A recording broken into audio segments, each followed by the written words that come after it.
안녕하세요. 7살 귀여운 아들을 둔 40대 남자입니다. 하루가 다르게 커가는 아들을 보며 흐뭇하기도 하고 가끔은 너무 빨리 자는 것 같아 내심 서운하기도 해요. 그럴수록 시간이 흐르기 전에 아들과 조금이라도 더 많은 시간을 보내려고 노력하는데 최근 아들과 이런 대화를 하게 됐어요. 아빠도 어렸을 때가 있었어. 나처럼 조그맣고 당연하지. 아빠도 우리 선우만 꿈도 많고 궁금한 것도 많은 어린 시절이 있었단다. 그날 집에 들어오니 오랜만에 아들을 낳기 전과 후 제가 살아왔던 시간이 머릿속에 주마등처럼 떠오르더라고요. 저는 오랜 시간 마음으로만 간직해왔던 조금 특별했던 저와 저희 가족 이야기를 많은 분들께 공유해보고 싶어 이렇게 사연을 보내게 되었습니다. 제 아버지는 제가 아기 때 병으로 세상을 떠나셨어요. 부모님을 일찍 여의고 두 오빠에게도 식모 취급을 받으며 살았다던 어머니는 의지할 가족 하나 없이 혼자서 힘들게 저를 키우셨고, 그리고 파출부위를 하던 어머니는 자같이 돈을 모아 제법 번듯한 식당을 차리셨어요. 어머니보다 3살 어리다던 이모님은 어머니 식당에 딸린 새 방에서 사셨는데 종종 제게 이런 말씀을 하시더군요. 이모는 준성이 널 보면 마치 내 자식 같아서 참 예뻐. 지금 같이 살진 않지만 이모한테도 너만한 딸이 있거든. 어머니 식당에서 일한 지 2년이 지났던 어느 날, 이모는 제게 항상 말하던 딸을 식당으로 데리고 오셨습니다. 이모는 마치 죄진 사람처럼 주방 구석에서 저희 어머니께 이렇게 말씀하셨어요. 어릴 적 만나던 남자랑 덜컥 임신을 해서 결혼도 안 한 채로 딸을 낳았어요. 예, 아빠 그런 저을 버려두고 도망을 가버렸죠. 저희 부모님은 몸을 함부로 할 수 없어 이모와 딸을 도와주셨어요. 굴리고 다니는 딸은 필요 없다면서 절 집에서 쫓아내어 어떻게든 애를 데리고 살려고 했는데 미혼모로 혼자 애를 키우며 산다는 게 너무 힘들고 어렵더라고요. 애를 낳은 후 제대로 몸조리도 못해서 큰 병까지 앓고 있었고요. 그래서 2살 된 애를 고아원에 맡겼어요. 이러다간 다 같이 굶어 죽을 것 같아서 고아원에서 밥 얻어먹고 살라고요. 그렇게 병 때문에 한참을 고생하다가 겨우 몸을 추스르고 구한 일이에요. 이제 몸도 낫고 2사람 먹고 살 정도 모아놨으니 이제라도 애를 품 안에 품고 살고 싶어요. 제발 변변한 집 구할 돈을 모을 때까지만이라도 딸이랑 여기서 같이 살게 해주시면 안 될까요? 사장님, 더 이상 그 어린애를 고아원에 홀로 두지 않을 거라면서요. 제발 부탁드립니다. 그러한 사정이 있었다면 더 일찍 내게 부탁했으면 좋았을 텐데요. 그러면 진지하게 내가 도와주어서라도 애를 데려오게 했을 거 아니에요? 아무. 걱정 말고 딸 데리고 와. 학교도 얼른 우리 준성이 다니게 할 거야. 학교로 전학시키고 내가 힘 닿는 데까지 도울 테니까. 어머니의 말에 이모는 오래도록 눈물을 흘리셨습니다. 그렇게 이모의 딸은 이모와 함께 어머니의 식당 새방에서 지내게 되었어요. 안녕, 효정아. 난 박준성이야. 앞으로 오빠라고 불러. 아, 안녕. 고아원 생활이 힘들었던 탓인지 저보다 2살 어렸던 이모의 딸은 굉장히 내성적이었어. 준성아, 이모가 부탁 하나만 해도 될까? 우리 효정이 학교에서 친구들이랑 잘 지내는지 좀 지켜봐 줄래? 효정이가 워낙 습기가 없어 보여서 말이야. 이모의 부탁에 전에 학교에서 이모를 유심히 지켜봤는데 항상 혼자 다니는 것이 이모의 걱정처럼 친구들 사이에서 겉으로 보이는 것 같았어. 그러다 어느 날 학교 뒤편에서 남자애들에게 괴롭힘 당하는 이모의 딸을 목격했어. 말았죠. 야, 너 고아원 출신이라며? 너의 엄마 그러면 걔 뭐야? 뭐라고 말 좀 해봐, 벙어리야. 고아원에 말하는 법도 안 가르쳐 줬냐? 나 갈래. 이러지 마. 이모의 딸은 겁먹은 표정으로 제발 보내달라며 그 애들에게 애원하고 있더군요. 저는 그 모습을 보자마자 신발 주머니를 휘두르며 달려갔습니다. 야, 너희들 4학년이 어디? 겁도 없이 내 동생을 괴롭혀? 다들 저리 안 가? 나한테 혼나볼래? 다행히 그 애들은 등치 크고 나이 많았던 책에 겁을 먹고 도망을 갔습니다. 저는 그 뒤에 대고 또 한 번만 더 내 동생 건드려봐. 너희들 다 죽을 줄 알아? 하고 큰 소리로 으름장을 낮춰. 그 애들이 사라지자 그제야 이모의 딸은 저를 보고 큰 소리로 울음을 터뜨렸어요. 울지 마, 앞으로 또 지들이 괴롭히면 이 오빠한테 다 일러 알았지. 이모가 속상할까 봐. 그날 일은 이모에게 차마 말하지 못하고 우리만의 비밀로 남았습니다. 그날 이후 이모의 딸은 저를 잘 따르기 시작했고 표정도 점차 밝아지더니 경자씨, 내가 이번 달 월급 좀 더 넣었으니까 효정이 신발 좀 사신 게 내가 잘 먹어서 그런지 요즘 키도 발도 부쩍 컸더라고 말했어요. 사양할 생각 말고 나도 똑같이 혼자서 자식 키워낸 애미인데 경자씨가 남다른가 보다. 어머니 또한 이모와 이모의 딸을 굉장히 잘 챙겨주셨습니다. 이모는 어머니에게 고맙다며 식당에서의 일을 마치 자기 가게 일인 것처럼 최선을 다해주셨죠. 이모는 억척같이 돈을 모아 제가 중학교 2학년 때 근처에 집을 구하셨습니다. 이후에도 이모는 오랫동안 어머니의 식당에서 일을 하셨고 저 또한 이모의 딸과 굉장히 각별한 사이를 유지했어요. 그리고 제 나이 26, 이모의 딸의 나이 24살에 우리는 아주 자연스럽게 부부의 인연을 맺게 되었죠. 그렇게 이모는 제게 이모가 아닌 장모님이 되었습니다. 당시 저는 자동차를 만드는 대기업에서 생산직으로 근무하고 있었고 아내는 장모님과 함께 분식집을 운영했어요. 아내가 성인이 된 후 장모님은 어머니 가게에서 독립해 분식집을 차리셨어요. 당시 매출이 줄어 어머니 가게에 더 이상 직원이 필요하지 않게 되었기 때문이죠. 사위도이지만 내가 결혼하면서 가장 좋았던 건 언니랑 가족이 됐다는 거야. 자식 빼면 형제도 부모도 없는 천에 고아들 그리 가족이 되어 이렇게 의지하고 살 수 있으니 얼마나 좋어. 원래 친하던 어머니와 장모님은 우리의 결혼 이후 더욱 가까워졌습니다. 덕분에 우린 양과 가족 모임도 항상 함께였어요. 찾아갈 조부모님도 친척도 없던 터라 우리 넷은 항상 명절 또한 함께 보냈죠. 두 분은 우리에게 이렇게 말씀하시더군요. 이제 우린 너희들이 떡두꺼비 같은 손주만 낳아주면 더 여한이 없겠다. 하지만 왜인지 우리에겐 통 이 아이 소식이 없었습니다. 결혼한 지 1년이 지난 후 검사를 받아보니 산부인과 의사가 아내의 자궁이 너무 약하다고 말해 주었습니다. 불임은 아니지만 임신이 힘들 수도 있다는 얘기에 가슴이 아팠습니다. 장모님이 이게 다 내가 널 고아원에 맡겼던 탓인 것 같다고 말씀하셨어요. 한창 잘 먹고 잘 자라야 할 나이에 그렇게 힘들게 자랐으니 애가 이렇게 몸이 약해진 거야 정말 미안하다 효정아. 장모님이 속삭였습니다. 장모님은 여전히 큰 죄책감을 가지고 계신 것 같아 보였습니다. 그런데 어머니가 조용히 날 불러 이렇게 말씀하셨어요. 내 장모도 새아가와 아기 때문에 너무 조바심 내지 말고 그저 생기면 생기는 대로 없으면 또 없는 대로 너희끼리 행복하게 살려무나. 그런데 임신을 강력히 원했던 아내는 3년 동안 난임 치료를 받았습니다. 그동안 무려 2번이나 유산을 한 후 몸도 많이 안 좋아졌어요. 그렇게 우리는 2번째 유산이 마지막이 되어 아이를 포기하게 되었습니다. 저도 쉽지 않았지만 크게 낙심한 아내를 격려하기 위해 최선을 다했어요. 두 어머니도 아내를 위로하려 노력해 주셔서 아내는 점차 기운을 찾을 수 있었어요. 결혼한 지 10년이 지나는 어느 날 우리 가족에게 불운이 찾아왔어요. 아이고, 박서방, 병원에 좀 오세요. 제 어머니가 가게를 닫다가 뇌경색으로 쓰러졌어요. 장모님이 제 어머니를 발견하셔서 급하게 수술실로 옮겨졌어요. 다행히 목숨은 구해졌지만 한쪽 팔과 다리가 마비가 되었어요.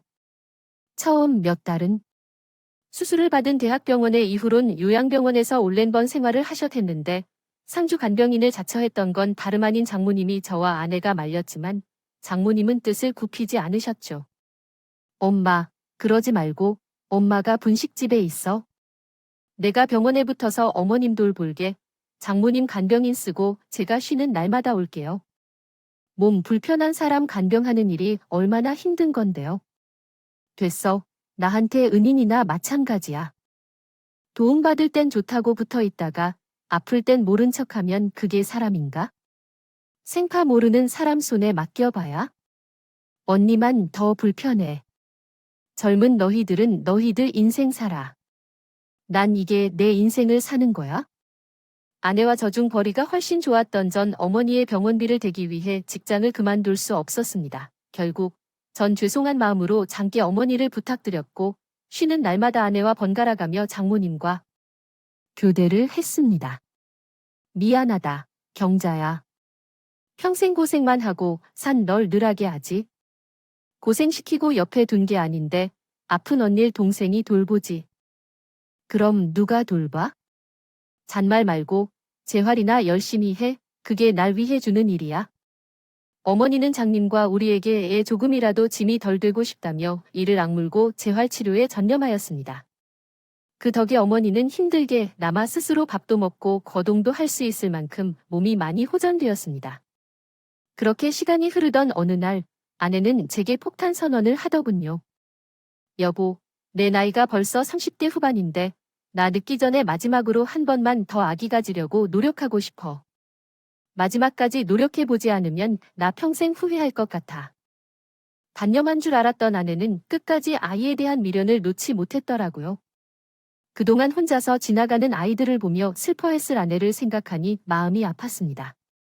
아내는 유명한 산부인과를 찾아다니며 시험관 시술에 도전했어요. 야, 여보. 성공이야. 아내의 정성의 하늘도 감동했는지 기적처럼 우린 또다시 임신에 성공할 수 있었습니다. 아내 나이 38이라는 말이죠. 기쁜 와중에도 이미 2번의 유산 경험이 있었기에 아내는 신중에 신중을 귀했어요. 장모님과 어머니도 굉장히 기뻐하며 아내에게 분식집을 쉬라고 먼저 퇴근하시더군요. 이제 나 혼자서 밥 먹고 대충 씻는 것 정도는 할 수 있으니까 새아가 이 엄마가 하루 종일 내 옆에 붙어 있을 필요 없다. 경자, 내가 새아가 대신 분식점 장사하러가 어렵게 성공한 임신인데 조심해야지. 그렇게 아내는 임신 기간 동안 집에서 안정을 취할 수 있었습니다. 어머니 병원엔 저와 장모님이 돌아가며 들르곤 했고요. 우리 아가 얼른 만나보고 싶다.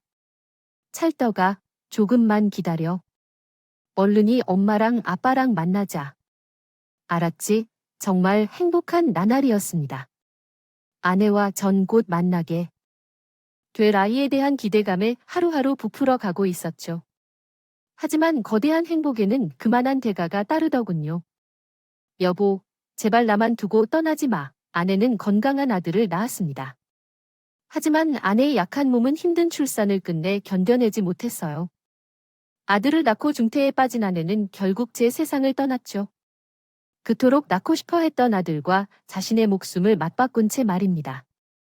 그렇게 저는 결혼 15년 만에 아들을 얻고 사랑하는 아내를 잃게 되었어요. 여보, 아내의 죽음 이후 슬픔에 빠져 밥조차 제대로 먹지 않던 절 챙겨준 사람은 바로 장모님이었습니다. 아내 장례 이후 장모님은 분식집을 정리하시고 주기 시작하셨죠. 오늘도 밥 안 먹고 출근하면 나 2번 다신 자네 얼굴 안 볼 걸세. 자네 이제 선우에게 하나, 나무 부모야. 부모는 자식을 위해서 강해져야 하는 거네. 자네가 그러고 있으면 앞으로 손 누굴 믿고 살아야 하나? 얼른 팍팍 퍼먹어.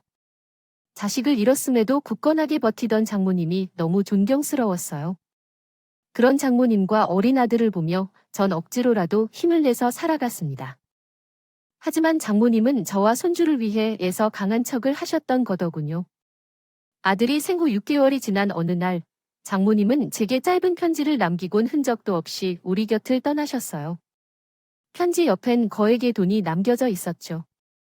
어린 손주를 혼자 된 자네에게 남기고 떠나게 되어 정말 미안하네. 누구보다 지금 내 도움이 필요한 사람이 자네라는 걸 알지만 손을 볼 때마다 먼저 하늘로 간 우리 효정이 생각에 내 가슴이 찢어져서 견딜 수가 없었어. 이건 내 가게를 처분한 돈 전부라네.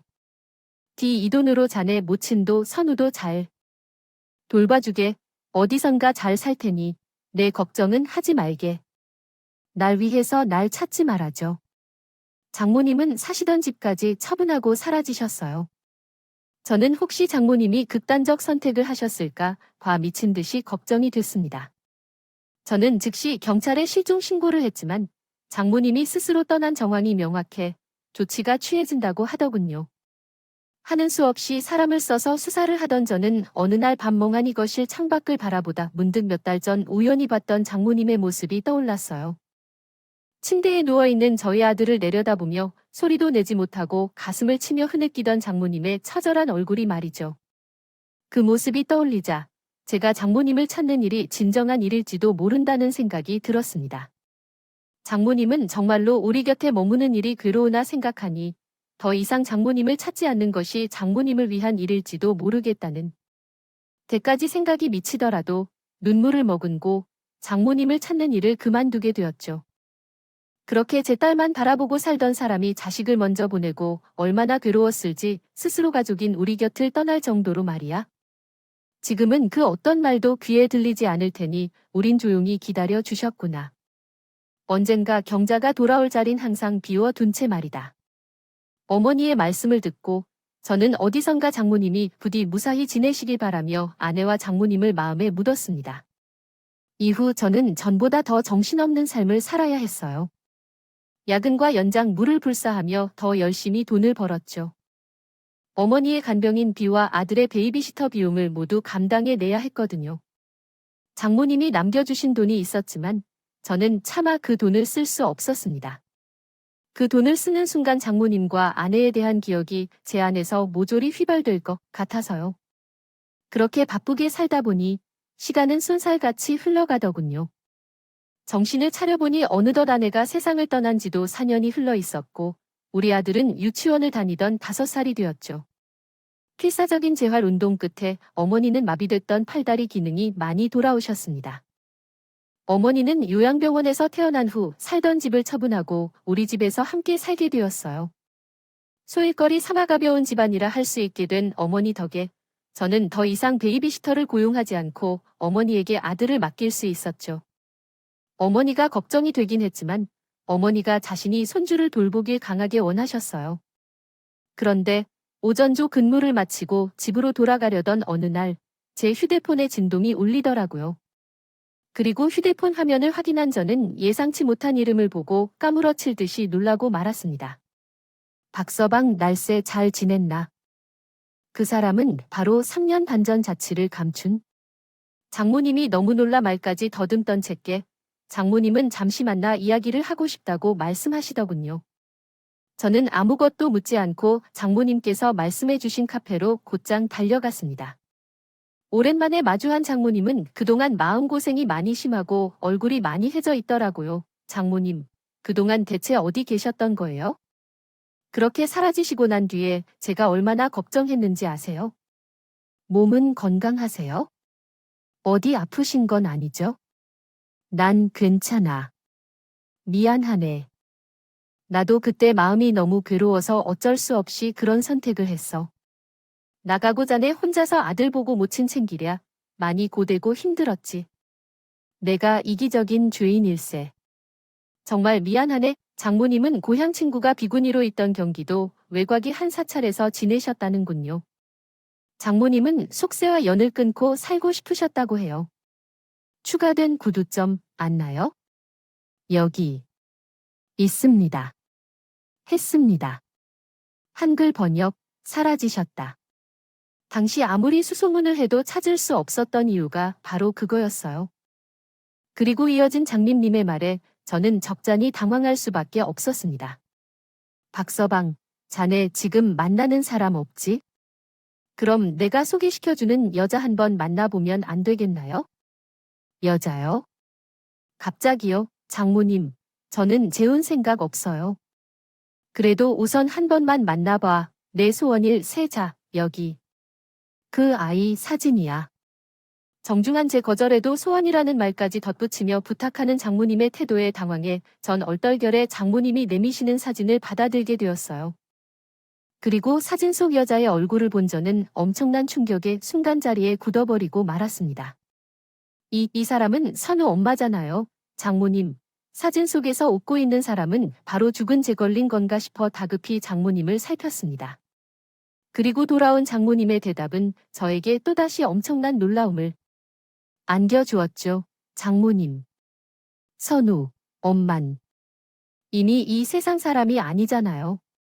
어떻게 죽은 사람을 제가 다시 만날 수가 있어요? 놀랐지. 이 사람이 효정이가 아닐세이.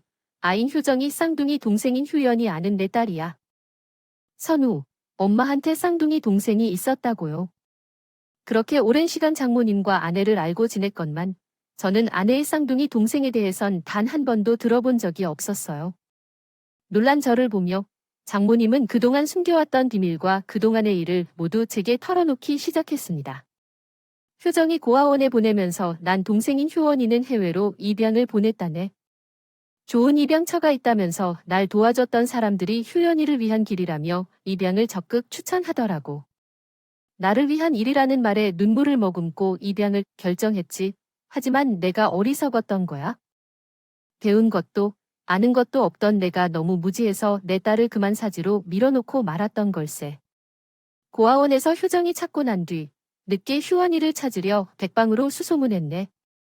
다른 나라로 가서 애가 행복하게 잘 살고 있는지 그거라도 내 두 눈으로 꼭 확인해보고 싶었어. 하지만 입양을 맡았던 입양단체는 이미 사라진 상태였고 서류가 누락됐던 건지 자료도 남아있지 않아 난 끝내 효연이 찾을 수 없었다네. 난 그렇게 자식을 영영손이 닿지 않는 곳으로 보냈다는 죄책감에 무책임한 엄마의 내 자신이 너무도 부끄러워 참마정이 든 자네 모친에게든 그 누구에게도 연희에 대해 말하지 못하고 효연이 마음에 묻고 살았어. 자네 만나 행복해진 효정이 보면서 부디 어딘가에 우리 연희도 행복하게 잘 살고 있기만을 바라고 또 했지. 그런데 2달 전이 가 찾아 사찰에서 지내던 날 찾아온 거야.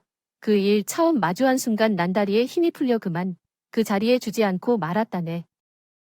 효연이 죽은 지 언니가 살아 돌아온 듯 효정이 아주 쏙 빼닮아 있었거든. 아내의 동생은 미국으로 입양을 갔었다고. 그리고 수십 년 만에 친구를 찾아온 아내의 동생은 장모님의 바람과는 달리 아주 모진 세월을 견뎌내며 살아왔다고 합니다. 효연이 엉엉 울며 왜 자기 버렸냐고, 날 왜 원망했네, 그 아인 그곳에서 무려 3번이나 하향을 당했다고 했어. 첫 번째 양부모는 한국의 미국인인 사업가였고 좋은 이미지를 보이기 위해 원희를 입양했다. 독은 사람들이 보지 않는 곳에선 연일 대하다가 결국엔 짐승을 유기합하에 버렸다는 거야. 다행인지 불행인지 효원이는 그 인간들 아래에서 자란 덕분에 지금 한국말을 유창하게 할 수 있게 됐다고 했어. 두 번째 양부모는 자기들 농장 일에 부려먹을 생각으로 연희를 입양했는데 효원이가 생각보다 힘이 없자 뒤도 돌아보지 않고 파양해 버렸다고 하네. 또 세 번째 부모는 술에 찌들어 살던 인간들이었다. 모연이가 도망치자 골 파양 절차를 밟았다. 거의 성인이 된 딸아이는 그 뒤로 혼자서 아주 힘겹게 살다가 자기 잘 도와주던 미국 남자랑 결혼을 했다더군요. 효연이 어떻게든 그놈을 전우로 되돌리려고 했지만 그놈은 나중엔 일도 하지 않고 효연이게 약을 사오라며 주먹질까지 했다고 하네. 도망도 치지 못하게 감시까지 하면서 말이야. 그러다 그놈이 작년에 약물 중독으로 비명횡산 뒤에야 효원이는 자유의 몸이 된 거야. 아이도 없고 더 이상 미국에서 살 희망을 잃은 그 아인 미국이란 나라가 지긋지긋하게 싫었다군. 그런데 그때 아이러니컬하게도 처음으로 미국에서 효연이 도와준 의인들이 나타났다고. 한해 효원이는 그 사람들 덕에 자신을 처음 입양 보낸 미국 협력처 자신의 정보를 알아낼 수 있었고 고아원 소재지를 통해 효원이의 고향을 알게 된 그들은 내 고향을 수소문해 내 친구 사찰에서 머무르던 날 찾은 거야. 아내의 동생은 친모를 찾자마자 한국으로 들어 하더군요. 아내의 동생은 친모를 찾아 따져 묻고 확인하고 싶었던 겁니다. 왜 자신을 그 지옥 속에 버렸어야 했는지, 자신을 버리고 친모라는 사람은 잘 먹고 잘 살고 있었는지 말이죠. 펑펑 우는 그 아이에게 내가 무슨 변명을 할 수 있었겠나. 그저 미안하다고 널 버린 게 아니라 널 살리기 위해서 그런 선택을 한 거라고 어리석은 내 지난 선택을 사과하며 용서를 비는 수밖에 없었지. 그 뒤로 효원이가 한국에 머무는 동안 난 그 가엾스러운 아이를 최선을 다해 돌봐주었다네. 나로 인해 인생이 망가져. 버린 내 딸을 위해서라면 뭐든지 못할 것이 없었어. 그런데 얼마 전에 효연이 날 붙잡고 울며 이더군. 자신은 다시 잠시라도 미국에 돌아가기 싫다는 것. 그 끔찍한 곳이 아닌 내 곁에서 남은 인생을 살고 싶다고 말이야. 그런데 비자 때문에라도 그 애는 미국에 다시 돌아가야 해. 다시 비자를 받고 한국으로 들어온다고 해도 이곳에 직장을 구하고 영주권을 받기까지 아주 오랜 시간이 걸릴 거서. 그러니 박서방, 제발 내 부탁 하나만 들어주게. 내 딸을 자네 처로 받아달라. 라는 염치 없는 말은 않겠네. 그저 그 애와 혼인 신고만이라도 해줄 수 없겠나? 평생이 아니라 단 몇 년만이라도 제발 부탁하네. 내가 자네에게 무리한 부탁을 하고 있다는 거 알아? 그래도 죽은 내 딸을 생각해서라도 제발 불쌍한 우리 효연이 좀 도와주게나. 자네가 무릎을 으라면 내가 100번도 넘게 꿀래 장모님은 끝내 제 손을 잡고 엉엉 울기 시작하셨습니다. 저는 만나보지도 못한 아내, 동생과 장모님의 인생이 너무 안타까웠어요. 어차피 다른 여자를 만날 생각도 없었던지라 저는 장모님의 손을 꼭 붙들며 대답했죠. 장모님이 저랑 저희 어머니한테 어떻게 해주셨는데 제가 장모님의 부탁을 못 들어드리겠어요. 우선 제가 따님부터 직접 만나볼게요. 그렇게 저는 장모님에게 연락처를 받아 장모님이 구해준 원룸에서 임시로 거처하고 있던 아내의 동생을 만나보게 되었습니다. 제 두 눈으로 아내의 동생이 어떤 사람인지 확인해보고 싶었거든요. 장모님께 이야기를 듣긴 했지만 세상이 워낙 흉흉한 데라 아주 만약에 친딸이라는 점을 이용해 장모님께 나쁜 의도를 품고 아내의 동생이 접근했을 모른다 했으니까요. 하지만 아내의 동생을 만난 후 제 의심은 털끝 하나 남기지 않고 사라져 버렸습니다. 아, 안녕하세요. 전 한국 이름으로 김효현입니다. 기어 들어가는 목소리로 제게 인사한 아내의 동생은 사진처럼 굉장히 아내를 닮았더군요. 게다가 고된 세월을 나타내듯 작고 마른 몸은 아주 오래전 처음 만났던 아내 모습을 떠올리게 만들었죠. 엄마가 무리한 부탁을 하셨다고 들었어요. 준성 씨를 곤란하게 만들었다면 정말로 죄송합니다. 전 그냥 이제라도 엄마 옆에 서 있고 싶은 마음에 엄마 앞에서 눈물을 내비쳤던 거예요. 다른 사람에게 피해를 끼치려는 건 아니었어요. 아내의 동생은 조용하고 착한 사람이었습니다. 직접 만나서 겪어보니 생긴 것 똑같지만 아내의 동생은 아내와 말투도 목소리도 조금씩 다르더군요. 그렇게 분명 아내와 다른 사람인 걸 느끼면서도 사진으로만 그리워하던 아내가 살아 움직이는 것 같아 불쑥 울음이 터져났어요. 나오더라고요. 아니에요. 오히려 절 만나주셔서 제가 감사합니다. 저는 당황한 아내의 동생이 건네는 손수건을 받아들고 차마 눈물을 닦지 못한 채 그 자리에서 한참을 울었죠. 겨우 눈물을 멈춘 전 아내의 동생에게 이렇게 말했습니다. 도와드릴게요.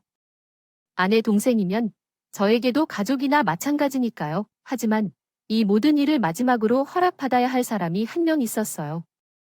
그 사람은 바로 제 어머니였고 저는 어머니께의 모든 일을 전부 털어놓았습니다. 어머니는 한탄을 금치 못하셨어요. 세상은 왜 불쌍한 사람들에게 더 잔인하게 구는 건지 모르겠구나. 힘들었을 두 사람을 생각하니 내 가슴이 다 찢어지는 것 같다. 며칠 뒤 장모님과 아내의 동생은 저희 집으로 어머니를 만나러 찾아왔습니다. 죄진 사람처럼 고개를 푹 숙이고 집으로 들어오는 두 사람을 향해 어머니는 절뚝거리는 걸음으로 다급히 다가가죠. 그리곤 아무런 망설임 없이 장모님을 와락 끌어안아요. 으휴, 매정한 거사. 오, 언니, 내가 미안해. 그렇게 무책임하게 사라져 놓고 이제 와서니 아들에게 이런 무리한 부탁을 해서 내가 참 염치 없는 사람이야. 그걸 말이라고 하니 내가 예전에도 말했지. 도움 필요한 일 있으면 미리미리 나한테 말해야. 내가 더 일찍 도와주지 않았겠냐고? 이거사, 왜 언제든 기댈 수 있는 날 두고 그 황량한 절에서 혼자 외롭게 지냈어. 내가 내 걱정하다가 10년은 더 늙었어. 알아.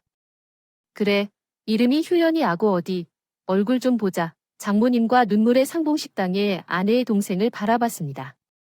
아내의 동생은 눈물을 글썽이며 저희 어머니께 연신 사과를 하더군요. 죄송합니다, 아주머니. 제가 한국에 들어오자마자 너무 많은 분들께 폐를 끼치는 것 같아요. 준성 씨에게 패 끼치지 않게 죽은 듯이 살겠습니다. 뭘 죽은 듯이 살아. 아주 죄송하다는 말이 입에 붙은 게지. 엄마랑 똑같네. 그동안 정말 고생 많았다. 이 안쓰러운 거 어쩜 이렇게 효정이 때 닮았을고. 앞으로 너희 엄마랑 내가 널 지켜줄 테니까 넌 아무 걱정 말고 우리랑 행복하게 살면 된다. 알았지? 언니? 안 그래도 돼? 효연이, 내가 잘 데리고 살면서 돌보면 돼. 그게 무슨 서운한 소리야네?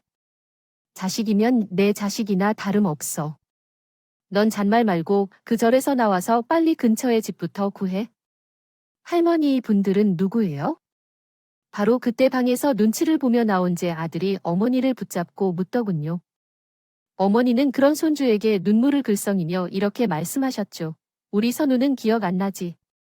이분이 선우 외할머니야. 그러니까 선우 엄마의 엄마. 그리고 이분은 선우의 모, 고, 얼른 인사해야지. 장모님은 배꼽 인사를 하는 제 아들을 끌어안고 감정에 북받쳐 흐느끼네. 내 귀한 손주. 언제 이렇게 컸누. 그런데 제 아들을 바라보던 아내의 동생의 눈빛이 아주 크게 흔들리더군요. 그 이유를 저는 며칠이 지난 후에 알 수 있었어요. 며칠 뒤에 동생은 제게 연락해 아주 조심스러운 목소리로 물었습니다. 준성 씨, 혹시 제가 선우를 가끔 만나러 가면 안 될까요? 선우를래. 사실 저도 오랫동안 아이를 낳고 싶었는데 결국 그러지 못했거든요. 너무 외롭게 살아서 정말 오래도록 제 피부치 가지고 싶었는데 언니 자식인 손을 보니까 마음이 뭉클하더라고요. 다른 뜻은 전혀 없고 그저 선우모로서 선우를 챙겨주고 싶어서 그래요.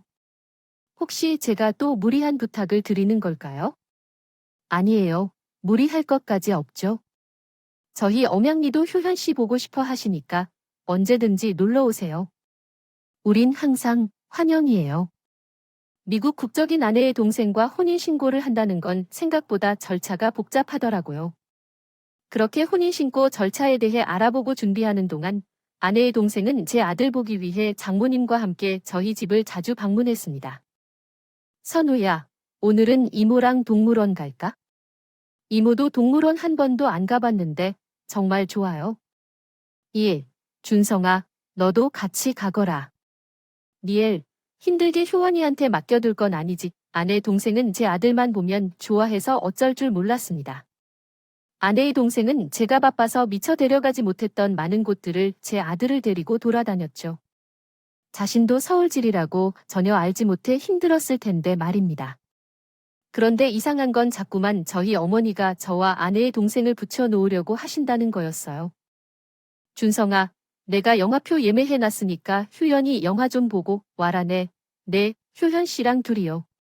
그래, 효연이 힘들게 살면서 언제 마음 편히 영화라도 볼 수 있었겠어? 그렇다고 서울지리도 모르는데 혼자 보낼 순 없잖니네.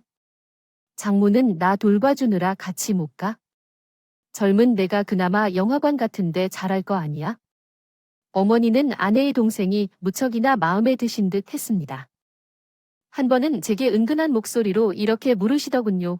효연이 내가 보기엔 어떠니? 내가 보기엔 애가 그렇게 힘들게 살았는데도 조금 위축이 되어 있다 뿐이지 못하지 않고 참 착하더라. 더군다나 우리 선우한테 하는 걸 보면 위장 결혼이 아니라 정말 내 세처가 된다고 해도 아주 딱일 것 같아네. 어머니 아무리 그래도 어떻게 선우 엄마 동생이랑. 그게 뭐 어때서 속사정이야. 좀 복잡하긴 하다만 호적상으로는 장모의 딸도 아니고. 더군다나 넌 최근에 효현 일 처음. 누군가가 어떤 이유로 별도의 독립된 문장으로 분리되어야 합니다. 그러나 현재의 내용에서는 그런 이유가 명확하지 않아 문장을 적절하게 합치겠습니다. 봤잖아. 서로 형부처제하던 사이도 아니고 지금도 어색해서 서로 효연씨 준성씨하고 부르자니 즉 마음이 그러면 내 아내가 아니라 선우 새 엄마라고 생각하고 정말로 살림을 합치는 건 어떠니. 난 효연이 그것만 보면 참 마음이 아파서 내 진짜 가족으로 보듬고 품어주며 살고 싶구나. 아, 물론 내 마음이 그렇다는 거지. 강요하는 건 아니야.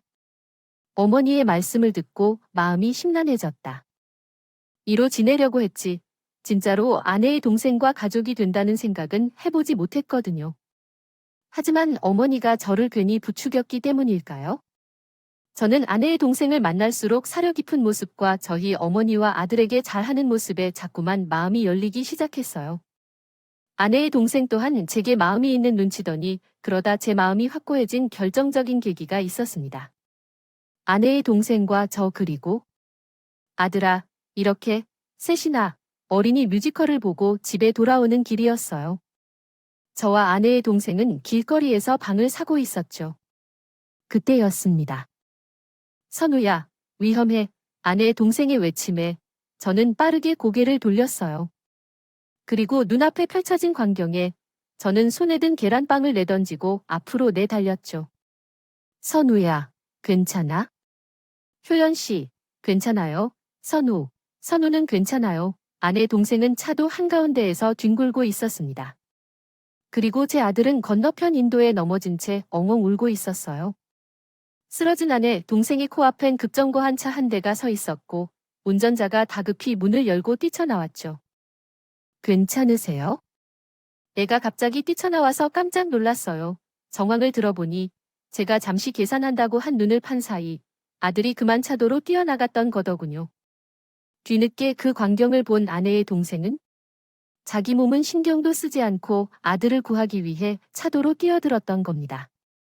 다행히 달려오던 차가 급정거한 덕에 아내의 동생도 아내가 차도로 밀친 아들도 모두 무사했다.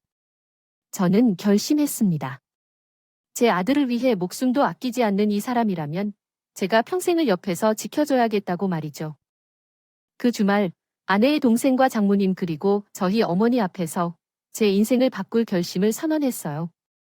장모님 아직 집 구하는 중이시죠? 그 집 구하지 마세요. 그리고 효현 씨만 좋으시다면 서류상뿐만이 아니라 진짜로 제 아내 그리고 제 아들의 엄마가 되어 주시겠어요? 효연 씨만 허락해준다면 더 큰 집으로 이사해서 우리 5식구 다 같이 앞으로 행복하게 살고 싶어요. 진짜 가족이 돼서요네. 진심이세요네. 그동안 힘들었던 시간, 제가 다 보상해 드리진 못해도 절대로 불행하게 만들어 드리진 않을게요. 제게 기회를 주시겠어요, 박서방? 그게 참말인가? 정말 우리 연일 가족으로 받아줄 거야? 어찌 이렇게 감사한 일이. 고맙네. 정말 고마워. 잘 생각했다. 준성아, 효연아. 내 새 며느리가 되어 주겠니? 너만 좋다면 난 두 팔 벌려서 환영이란다. 어머니는 정말로 기쁘셨을까? 오열하기 시작하더군요. 감사해요. 정말 감사해요. 저 정말 잘할게요. 장모님은 그런 아내 동생의 어깨를 끌어안고는 소리내어 우셨습니다. 내가 오래전 언니네 가게 일자리 구하러 갔던 건 내 인생의 신이 마지막으로 내려준 동화줄이었던 거야. 고마워, 언니, 고맙네, 박서방. 그렇게 그날 저는 아내를 인지 4년 만에 새 아내를 얻게 되었어요.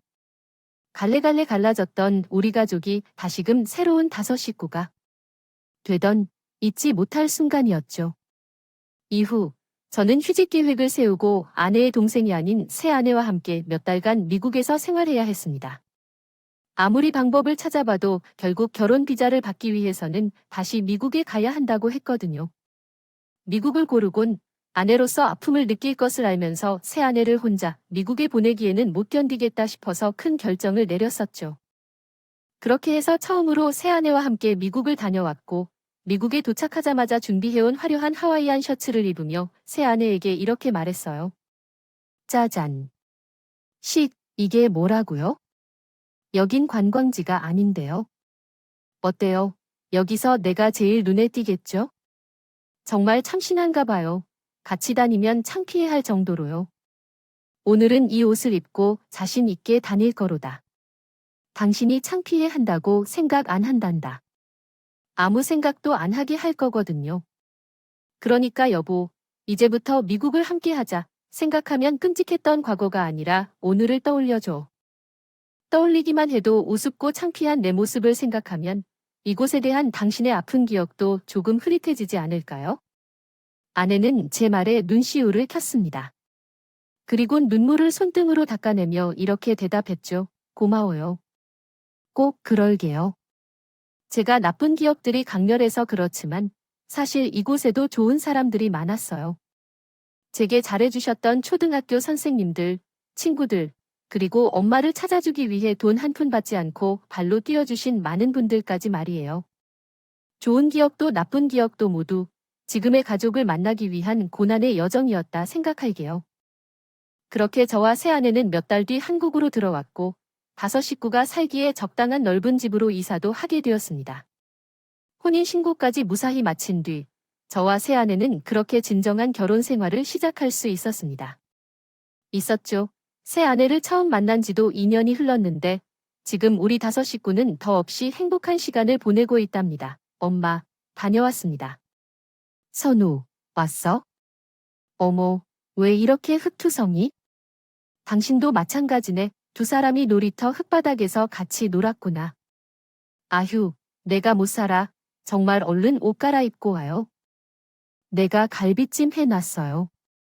우와, 선우야, 얼른 옷 갈아입고 손 씻자.